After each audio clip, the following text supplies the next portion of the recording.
Hello everyone, glad to be back after day off, and as veterans of our community most likely did recognize the surroundings. I am in Vladikavkaz, capital of North Ossetia, Alania, Autonomous Republic of the Russian Federation in North Caucasus region, and well, we are in the central part of the city, I will say, on one side of central part. Right there is an administrative building of the city. And this is the reason, dear friends, that I was unable to make an update yesterday. Traveled from Moscow to North Ossetia. I came here with my family, with my kids. I promised them that they will go to their grandma this summer, and we are here in Vladikavkaz, and we'll stay here until late August. And dear friends, therefore, when it comes to programming, I'm not sure I'll be able to make live streams, at least not for next several days. And so while I'm here in North Ossetia, Alania, probably I will resume old format, pre-recorded videos for news updates, and well, hopefully you will like the content. You will find my videos informative and useful. And so yes, that's about it for this intro. Let me just turn the camera, show you some surroundings.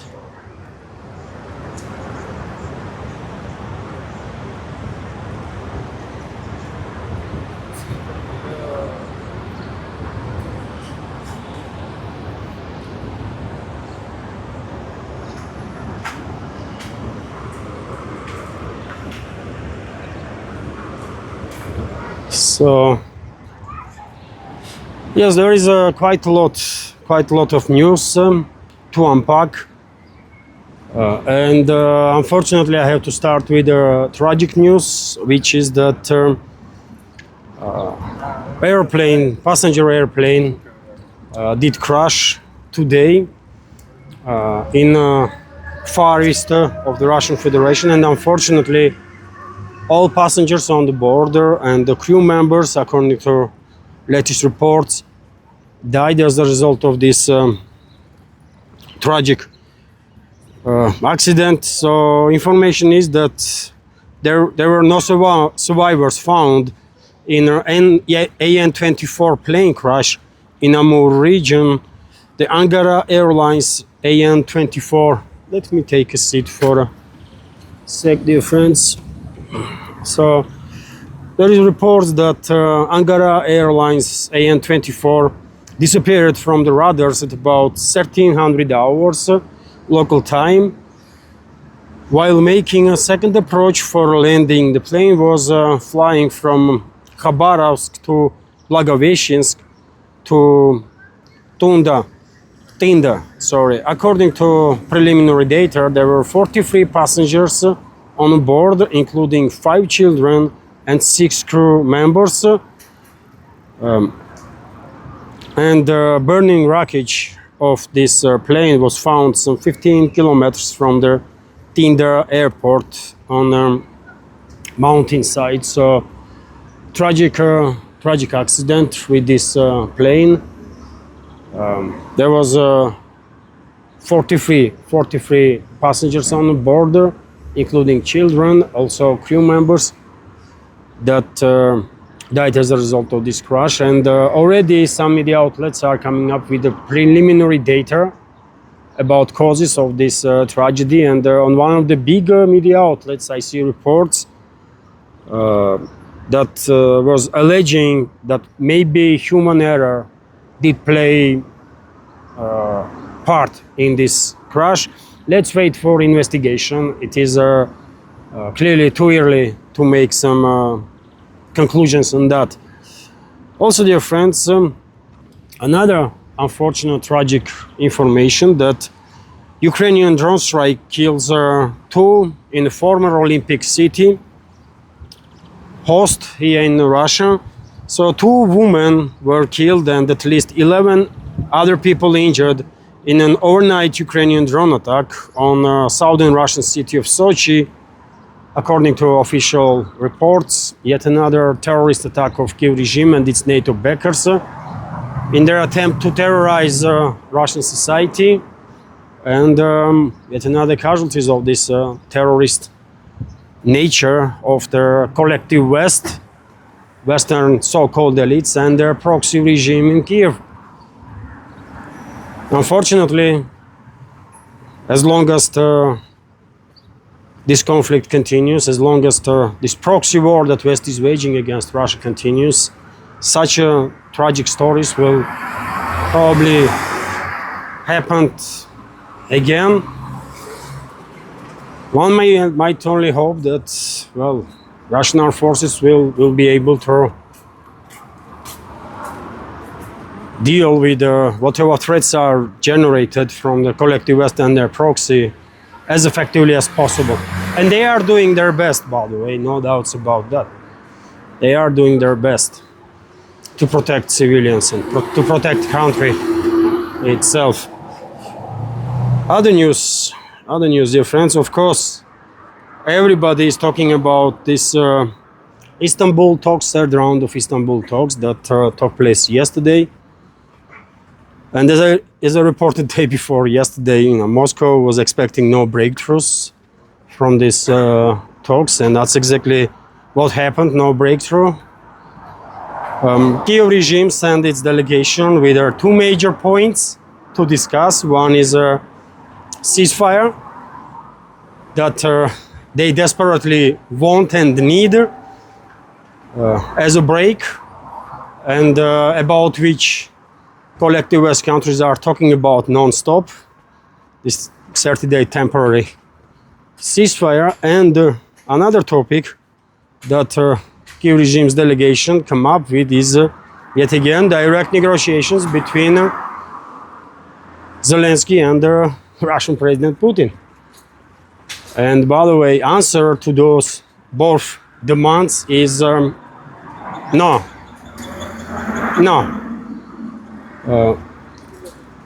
After talks, head of Ukrainian delegation or delegation of Kiev regime, former defense minister Umerov, who is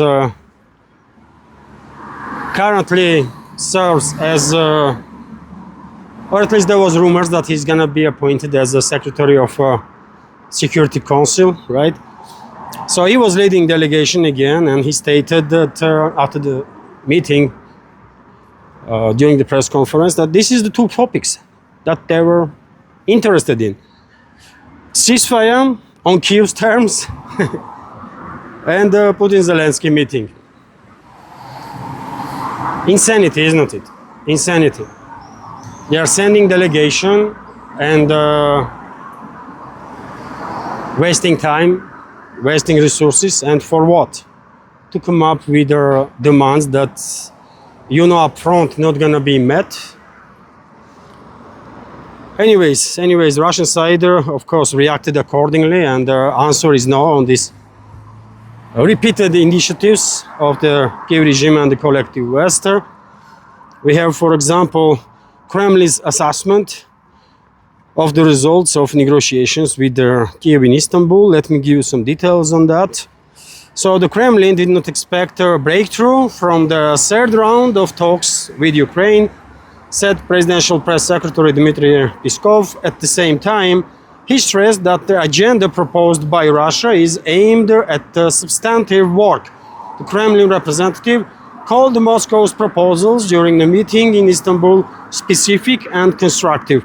He positively assessed the discussion of a set of humanitarian topics, as well as Russia's proposal to create groups to work online. And as I predicted, dear friends, in humanitarian area we might see some decisions, and already have seen According to reports, and Russian Defense Ministry actually confirmed this information, that there was yet another exchange of POWs, and based on agreements in Istanbul, soon about 1,200 POWs will be exchanged from both sides.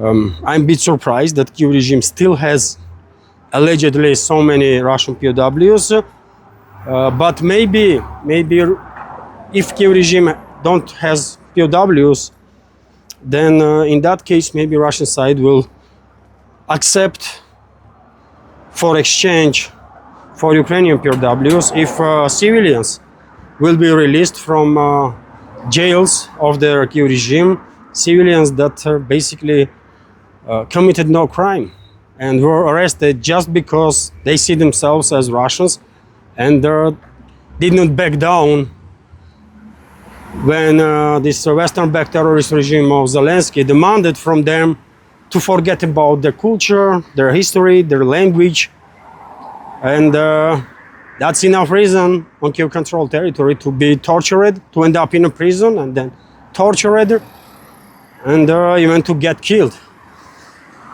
And we know this for a fact, dear friends. We all remember Gonzalo Lira, American citizen who was living in Kyiv-controlled territory in Kharkiv, was actively engaged in alternative media, in citizen journalism, and for this he was arrested, tortured, and eventually killed by Kyiv regime. And the US, until now, did nothing, by the way.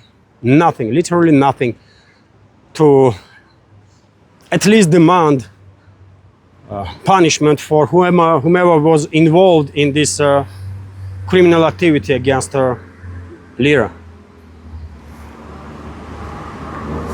So, to continue with the news update, yes, there will be some steps in humanitarian area, most likely.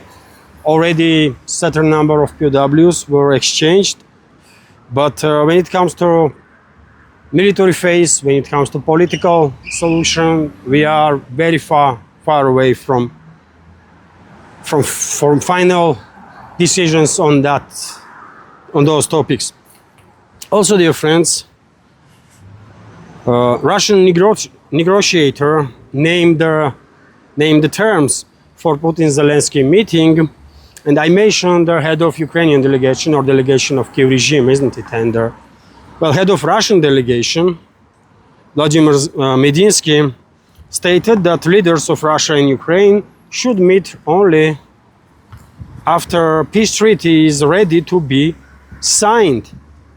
And hardly this simple point of head of Russian delegation can be argued. Why on earth Russian president will waste time meeting with Zelensky? What for? If there is agreement in place, if Kyiv regime agrees on Russian terms that are clear in the memorandum that Russian side passed over to Kyiv regime during the second round of talks, then it will make all the sense if let's say Russian leader will take some time in his schedule and met with Zelensky somewhere to sign this peace treaty, to end this hostility for once and for all, but not for any other reason, by the way, isn't it? And even then, I think Russian president to consider a meeting with Zelensky has to gain legitimacy again, because he is not even legit at this point. And the Russian leadership was very clear on that, right? So this is a Russian position. Yet again, no breakthroughs in Istanbul, but at least there is some movement in humanitarian area, which is something of positive development. And as I said, dear friends, Russian Defense Ministry confirmed that there was exchange of POWs. A number of POWs freed are not being specified, which is the case for last several months now. Earlier, Defense Ministry was sharing with public information about number of POWs that were exchanged, but lately this number is kept secret for whatever reasons. Okay, I mean, I guess they have strong arguments to do this exchange of POWs this way. Also, dear friends, let me give you some more information. And well, while on one hand Istanbul talks are taking place, and collective West leadership, you know, in unison, by the way, are talking about ceasefire as if they're really interested in peace, when we know perfectly well that they don't. Western ruling class not yet ready to acknowledge defeat in this proxy war against Russia, and until this is case, they will continue to sacrifice literally everybody on kill-controlled territory to prolong this war. But while they are talking about ceasefire and that kind of stuff, same time, weapon deliveries, money supply continues to terrorist regime in Kiev, and we have this report that US approves $172 million missile sales to Ukraine. Kiev will potentially buy Cold War era Hawk-free anti-air missiles, and also Washington approved sale of certain equipment for Bradley infantry fighting vehicles to be repaired. I guess spare parts, some repair equipment, for another $100 plus million. So, well, the US is acting on statements of Trump. They said that they're going to continue to supply terrorist regime in Kiev with their weapons, and that's what they do. Although Trump yesterday that was come up and argued that, well, this is different because, well, this time they are getting money. While before, US was sending weapons and money for free. Hotel Vladikavkaz, by the way, in a central part right next to Terek River. And what else? What else do I have bookmarked, by the way? Oh, of course. Sort of repetition of the Maidan, by the way. I have to mention this news, sort of a repetition of Maidan in Kiev and some other cities on Kiev-controlled territory. Everything began when Zelensky and his criminal associates, in the process of internal fight, began challenging Western-controlled institutions, anti-corruption institutions that were overseen by US. Was created with EU's involvement, but in charge was US, right? One of these institutions are so-called NABU. That's the name of it. Some National Bureau of Anti-Corruption Investigations. And, well, Zelensky was not happy that this NABU and one other organization was investigating his associates for corruption.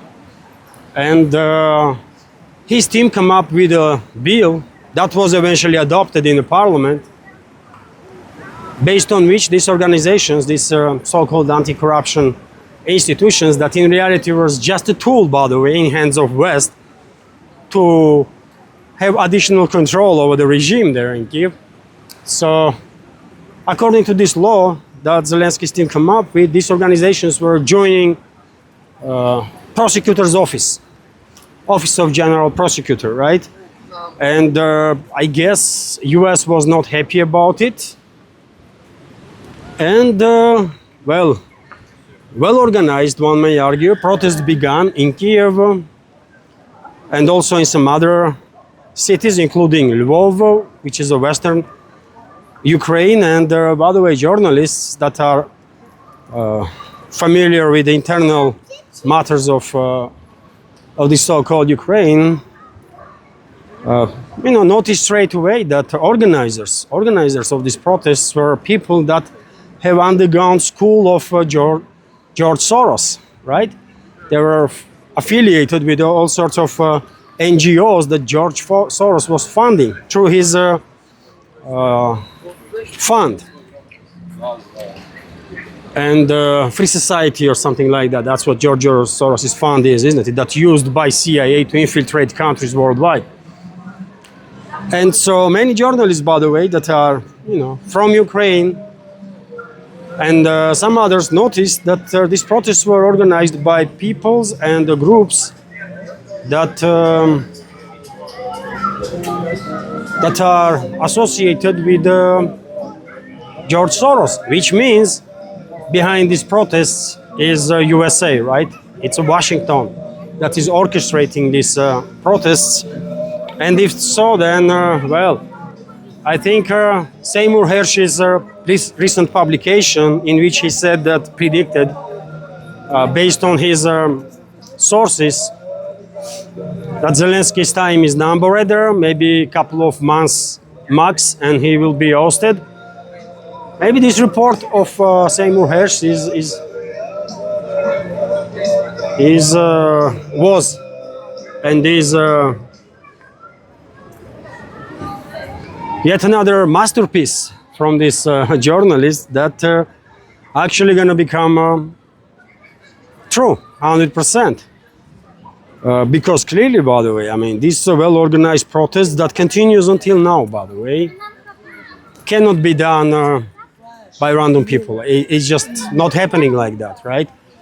And yet again, elements and NGOs that are linked with the Soros were leading the charge. And it worked. It worked, kind of. Zelensky and his associates get scared, right? And they kind of backtracked on their own decisions. And reports are coming in that, Zelensky now plans to come up with let's go towards a prospect, no? So, reports are coming in that Zelensky plans to come up with a new bill that will guarantee independence of these so-called anti-corruption institutions, but I don't think this process to oust Zelensky is going to be stopped. No. Zelensky is finished, basically. Zelensky is finished. Either he will step down, by the way, in immediate future, in maybe next couple of weeks, or he's gonna get ousted through military coup or any other means. But he's done. He's done, and it's not just me, by the way, that's saying this. If you had paid attention to Western, number of leading Western media outlets, of course, you have already seen what kind of articles they are coming up with and what kind of statements and the calls. And let me give you a few examples. And of course, Western so-called media is not publishing this kind of stuff randomly. They have an order to do this because ground has to be prepared to oust Zelensky. And process definitely has begun. And for example, the Independent, by the way, Independent come up with an article that for Ukraine's sake, Zelensky must step aside. Direct call, by the way, isn't it? And it's not just that, but also, I believe, Politico come up with an article, Ukraine's insidious enemy, its own leadership. And this type of articles this is just the two examples, by the way. Western media is full of it, right? Western media is full of it. And this definitely is not random developments. And I think soon we're gonna see some major changes on Kyiv-controlled territory. Most likely Zelensky would not step down, most likely. And therefore, and in that case, we will observe coup d'etat on Kiev-controlled territory. That's how it's going to be. And either Zelensky will run then for his life, probably into Israel, because I don't think globalists want him in Europe, or US political class wants him in US. I don't think so. Probably Israel is his last stop. If he is careful enough and manages to run away from Kiev-controlled territory now, or he's gonna get neutralized by very forces that's supposed to take orders from him, right? And I guess Valery Zaluzhny, former chief of Kiev regime's general staff, is preparing to return to Kiev and become next leader of this Western-backed terrorist regime. Few months, by the way, maximum few months, and this is going to happen, right?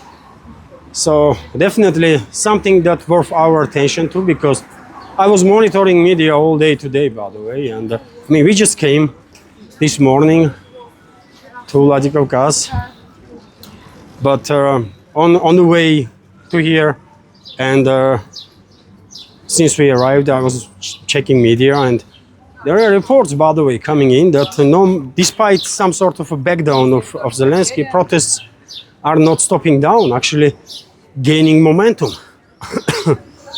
in Kiev and Lvov and other cities. So this process is unstoppable, and will definitely end up with Zelensky being neutralized one way or another.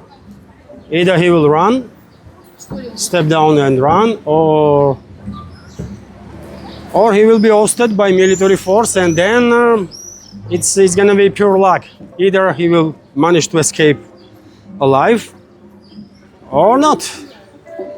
We will find out soon. And dear friends, we are now on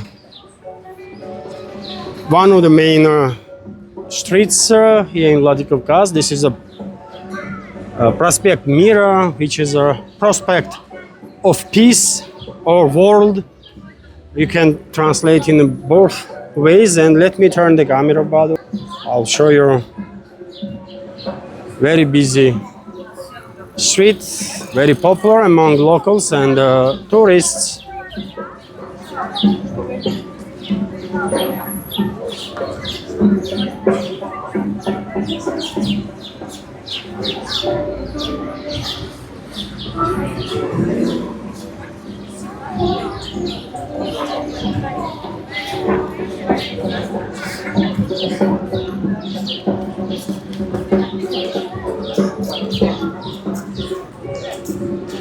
And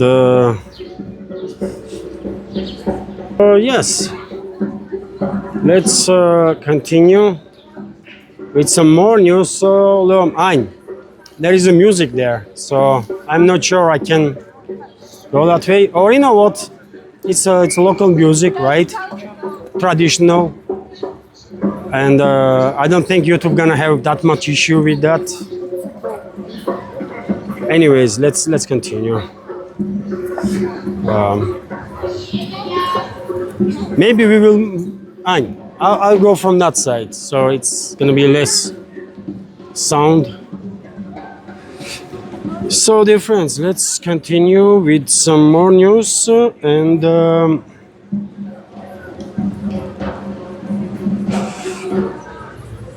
the next is developments in zone of special military operation. As it is a daily case, Russian armed forces improving their positions practically all along the front line, and well, reports are coming, dear friends, about Russian long-range precise strikes on military and logistical infrastructure of the Kiev regime in a number of directions, including Kiev, Dnipropetrovsk, Kharkov, Odessa, and also authorities or Kiev regime, let's say, have called for the evacuation of the residents of Kramatorsk, controlled at this point by Kiev regime's forces, which is quite interesting, isn't it? Russian troops are not necessarily right next to Kramatorsk at this point. First, Konstantinovka has to be liberated, battle for Chisovyar has to be finalized, battle for Konstantinovka has to be finalized for Pokrovsk-Mirnograd, but I guess Kiev regime understands perfectly well that Kramatorsk-Slavyansk agglomeration will definitely be the next, and they are preparing. They are preparing, and order is issued. There is some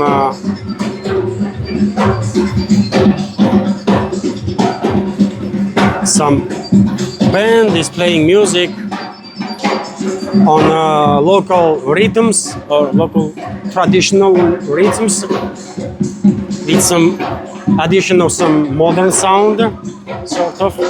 I don't know if you can hear music. If you can, hopefully YouTube will not block this video or my channel.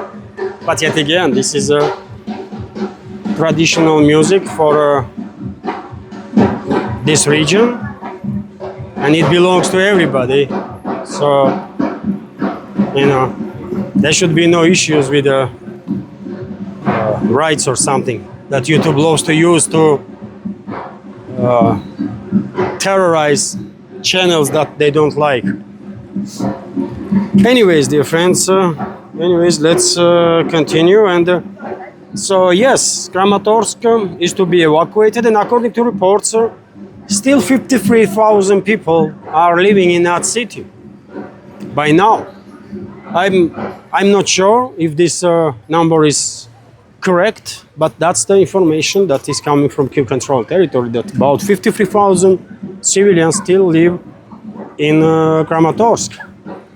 And well, if Kramatorsk is going to be evacuated now, I guess it's only a matter of a week or two, and the same will be done in Slavyansk, most likely.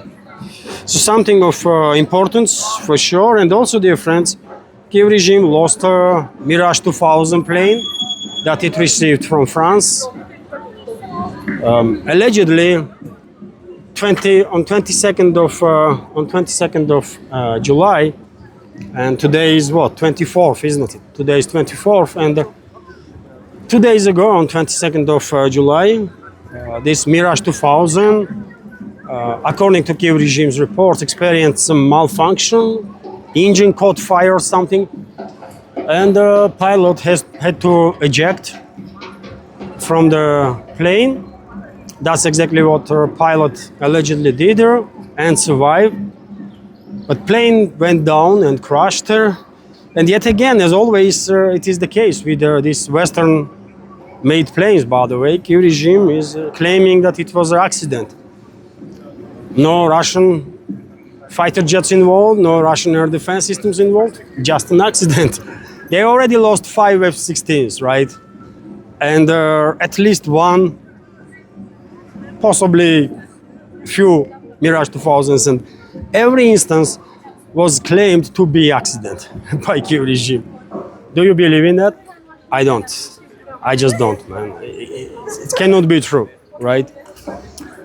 Dear friends, let me once again turn the camera, just show you some surroundings here. We are in the central part of Vladikavkaz, and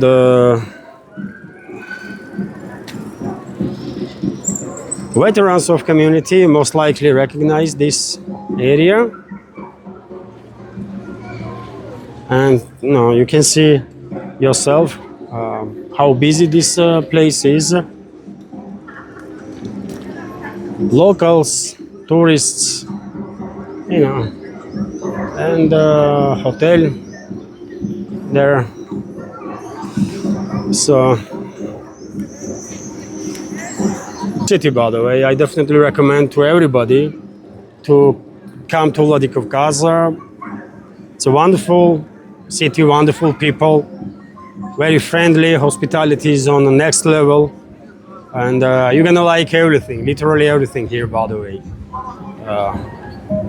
From unique history and culture to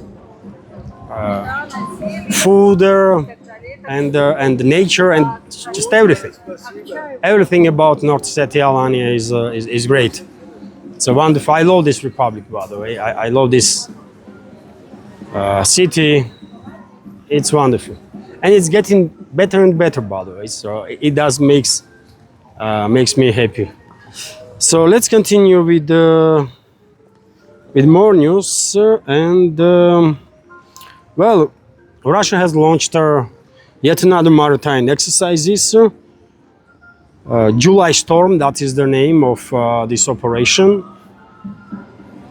and it will take place across 4 seas, from Pacific subhunts to Barents air defense operations, missiles being fired, drones downed, and warships put on high alert. So, well, Russian fleet is preparing, you know, involved in exercises of all sorts, and preparing for whatever future will throw at them, right? So I think news that worth our attention. Also, dear friends, probably you already are familiar, most likely you are familiar with this report that, director of the National Intelligence in US, Tulsi Gabbard, stated that Obama, former US President Barack Obama, could be arrested with the treason and attempted coup for legalizing the fake story about and some Trump, mainly this street, by the way, this prospect of world or peace is for pedestrians. There is tram lines, and trams are actually moving around, and it does give this prospect this charm, additional charm, by the way. Everybody who likes trams will understand what am I talking about. And so yes, after Trump hinted on possible arrest of Obama a couple of times on his Truth Social, now Tulsi Gabbard is openly saying in a statement that they might actually arrest Obama for treason and for legalizing all this fake Russiagate story, basically. I'm still a bit skeptical that they're actually gonna go ahead and arrest Obama. But I mean, nowadays there is such a chaos, it seems to me, in Washington. Such a disarray among American so-called elites or the political class, that anything is possible, I guess, right? Literally anything is possible. So soon Obama might actually end up in a jail, you know, for Russiagate stuff, treason, and so on. Let's see. That would be an interesting chapter of U.S. story or U.S. history, isn't it? Couple of more news, dear friends. Well, unfortunately, today, world has observed yet another level of escalation between Thailand and Cambodia. Military forces of 2 countries are actually shelling each other quite intensively, especially on the borderlines. Thailand Royal Air Force is deploying F-16s to bomb Cambodian units. Cambodian forces are utilizing multi-launch rocket systems, and so many videos are circulating on internet with these strikes, there are already casualties among militaries and civilians, and unfortunately it seems like these two countries are really on the edge of full-scale war, full-out war, which is going to be devastating for both and for region, I will say, because instability is definitely the last thing that global south is needed at this point. No leading countries in region have any interest, one might argue, in escalation, but some other countries from outside of region might actually do have an interest to see destabilization in the global south, and you guess which those countries are from outside. You know, it's always same countries, isn't it? It's classical stuff. You don't even have to guess. You dig in any conflict in this world, in any part of the world, and eventually you will trace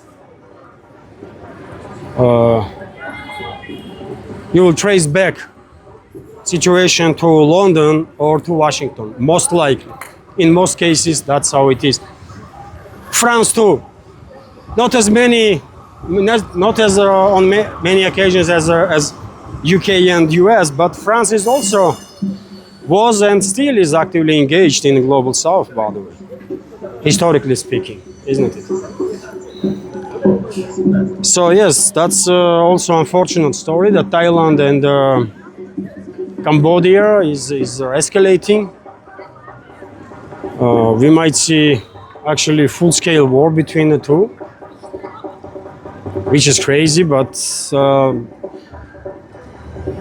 that's the situation. And the reasoning, by the way, is some disputed territories, at least formally that's the reason. Disputed territories. Cambodia is claiming that Thailand occupied some territories that Cambodia sees as its own. Thailand claims that escalation is fault of Cambodia, and I mean it's all traditional stuff, by the way. They blame each other, and meanwhile people are dying. So what else do I have bookmarked for this? For this live. This is not live stream, by the way. For this pre-recorded video, pre-recorded update. Putin, President of Russian Federation, should visit Severodvinsk, by the way, and participate in a ceremony of transfer of yet another nuclear submarine to Russian fleet. Maybe this is happening right now. This new name of this new submarine is Knyaz Pozharsky. So probably at this point when I'm recording this video, this ceremony already took place, and if so, tomorrow in tomorrow's update I will give you some update on that, and I guess this is it. I guess this is it for now. Hopefully you'll find this video informative and useful. And if so, please click that like button and leave some commentary. If you can, please consider to support my work. You can do it through several means. You can donate through PayPal or Boosty, or you can subscribe to my Patreon page. All the links, by the way, for support are on this video in the description box, will be under this video in description box and in the pinned comment. And so, as I said, dear friends, for next number of weeks, I'm going to be here in North Ossetia, Alania, and I'll try my best to show you this republic, some nice places, right? To give you some history of this region, some nuances in the culture, and same time to share latest relevant news. Hopefully you will like it. And dear friends, if I manage to work out topic of live streams, then I might resume live streams. But maybe until I'm here, I wouldn't be able to do live streams, and only resume those streams once me and my family will go back to Moscow. Let's see. Let's see. I need high speed. There are companies that are providing high speed internet, so maybe maybe I will deal with that situation, and I will resume live streams from Ossetia too. Anyways, I will keep you updated, dear friends. Of course, have a wonderful day. Have a wonderful day, and take care. Bye for now.